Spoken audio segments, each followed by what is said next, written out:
In life, we go through difficulties, we go through issues, we pray, and pray. It seems like God is not answering our prayers, but I want to assure you on today that God still provides.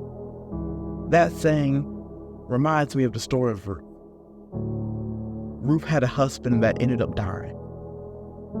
But even though her husband died, she could have just went back to be with her home folk. She could have went back to be with her kin, but she stayed with her mother-in-law, who also lost her husband. She lost both of her sons. She lost her husband.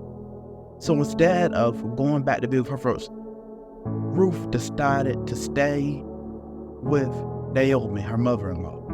Most people don't even get along with their in-laws, but she decided to stay. And God blessed her for that. Because when they went into Naomi's hometown, back to her kin folks, God provided her with a husband. God provided her with all this stuff.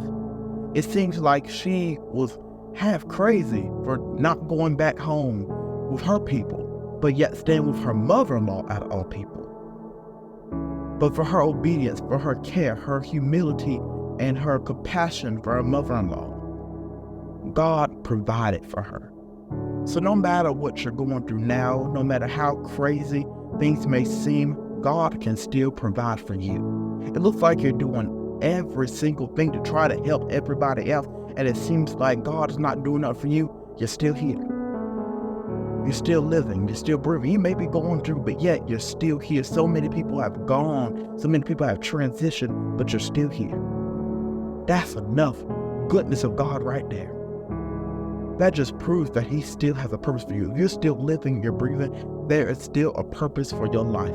Jeremiah 29:11 says, "For I know the thoughts that I think toward you, saith the Lord, thoughts of peace and not of evil, to give you an expected end." God did not bring you this far to leave you.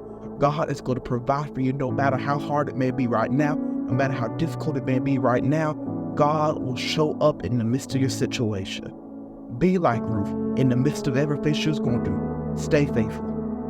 Stay compassionate. Stay loving. Keep doing what God has put you here to do. And trust me, everything is going to work out for your good.